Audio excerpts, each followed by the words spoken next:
ওং নমো ভগবতে বাসুদেবায়।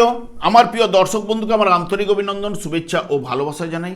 আমি আশা করি অনাদির আদি গোবিন্দের অশেষ করুণায় আপনারা সকলেই কুশল আছেন। আজ আপনাদের কাছে যে বিষয়টি নিয়ে আলোচনা করতে চলেছি, কন্যা রাশির জাতক জাতিকারা যারা হস্তা নক্ষত্রে জন্মগ্রহণ করেছেন, বাংলার 1433 সাল কেমন যাবে তা আমি আচার্য কমল শাস্ত্রী আপনাদের কাছে এই ভিডিওতে বিস্তারিতভাবে আলোচনা করব।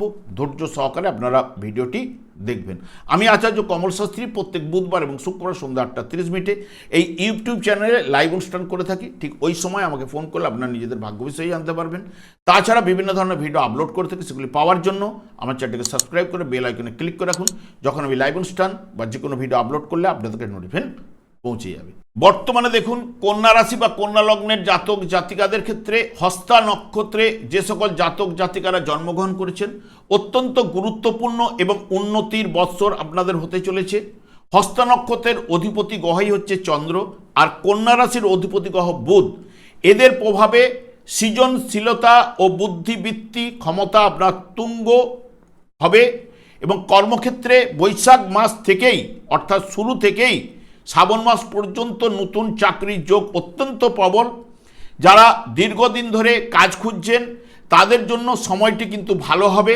তবে বিশেষ করে যারা ব্যাংকে, আইটি সেক্টরে যারা কাজ করছেন বা যারা শিক্ষকতার কাজ করছেন, সৃজনশীল কর্মে যুক্ত ব্যক্তিদের জন্য শুভ সময় কিন্তু হতে চলেছে। ভাদ্র মাস থেকে কার্তিক মাস পর্যন্ত কর্মদক্ষতা আপনার বাড়বেই।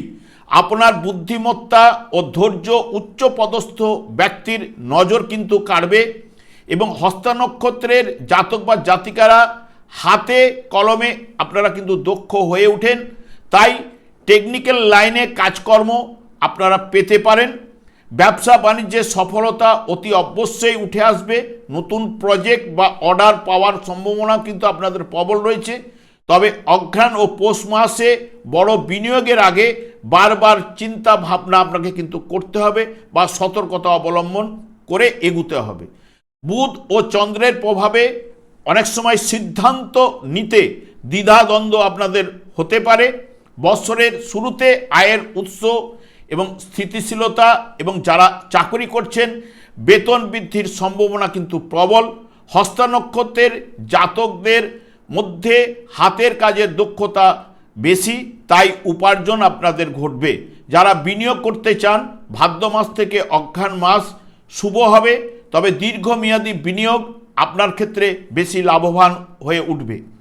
পৈতৃক সম্পত্তি এবং সংস্থান ঝামেলা মিটে যাবে এবং মাঘ মাসের পর অকস্মাৎ অর্থ প্রাপ্তির ঘটার সম্ভাবনা। তবে অতিরিক্ত ঝুঁকি না নেওয়াই ভালো। যারা লটারি, ফাটকা, শেয়ারকে যুক্ত ব্যক্তিদের হস্তা নক্ষত্রের জাতক জাতিকাদের মধ্যে ধীর স্থিরভাবে সম্পর্ক তৈরি করতে আপনারা কিন্তু চান। তাই আষাঢ় ও শ্রাবণ, ভাদ্র এই মাসে জীবনের কেউ আপনার প্রবেশ করতে পারে। পুরনো প্রেম জোড়া লাগার সম্ভাবনা কার্তিক মাস থেকে শুভ হবে। বিবাহিত জীবন মোটের উপর শুভ, তবে মাঘ মাস থেকে অতি শুভ জীবনসঙ্গীর কর্মক্ষেত্রে বড় সাফল্য কিন্তু ঘটবে। বাড়িতে নতুন অতিথির আগমনে ঘটবে অঘ্রাণ মাস থেকে। তবে বিবাহের যোগ অঘ্রাণ, মাঘ এবং ফাল্গুন মাস বেশি জোরালো এবং প্রেম থেকে বিবাহের যোগ এবং অবিবাহিতদের বিবাহের যোগ বছরের শুরু থেকেই এবং স্বাস্থ্য বিষয়ে জীবন শক্তি ভালো হবে। তবে যেহেতু হস্তার অধিপতি গ্রহই হচ্ছে চন্দ্র, তাই ঋতু পরিবর্তন জন্য সর্দি, কাশি, ঠান্ডা লাগা প্রবণতা আপনাদের দেখা দিতে পারে। হজম শক্তি বা লিভারের যত্ন আপনাকে নিতে হবে। কার্তিক মাসের পর কর্মক্ষেত্রে অতিরিক্ত পরিশ্রমের জন্য বা পারিবারিক কারণে মানসিক চাপ সৃষ্টি হবে। ওই সময় কিছু না কিছু বিষয়ে আপনাকে সতর্কতা থাকতে হবে। যেহেতু বুধ এবং এই ঘরের অধিপতি গ্রহ, সেই কারণে স্নায়ু দুর্বলতার জন্য অনেক সময় মাথার যন্ত্রণা দেখা দিতে পারে। তবে আপনারা ক্যালসিয়ামযুক্ত খাবার খাবেন, তাহলে কিন্তু আপনাদের শুভ প্রভাব কিন্তু উঠে আসবেই। আমি আর দীর্ঘায়িত না করে আমি আচার্য কমল শাস্ত্রী প্রত্যেক বুধবার এবং শুক্রবার সন্ধ্যা 8:30 এই ইউটিউব চ্যানেলে লাইভ অনুষ্ঠানে উপস্থিত হই। ঠিক ওই সময় আমাকে ফোন করলে আপনারা নিজেদের ভাগ্য বিষয়ে জানতে পারবেন। তাছাড়া বিভিন্ন ধরনের ভিডিও আপলোড করে থাকি, সেগুলি পাওয়ার জন্য আমার চ্যানেলকে সাবস্ক্রাইব করে বেল আইকনে ক্লিক করে রাখুন। যখন আমি লাইভ অনুষ্ঠান বা যে কোনো ভিডিও আপলোড করলে আপনাদের নোটিফিকেশন পৌঁছে যাবে। আমি অনাদির আদি গোবিন্দের কাছে প্রার্থনা করি আপনারা ভালো থাকুন, সুস্থ থাকুন, আনন্দে থাকুন। আজ এই পর্যন্ত, পরে ভিডিও দেখা হচ্ছে। নমস্কার।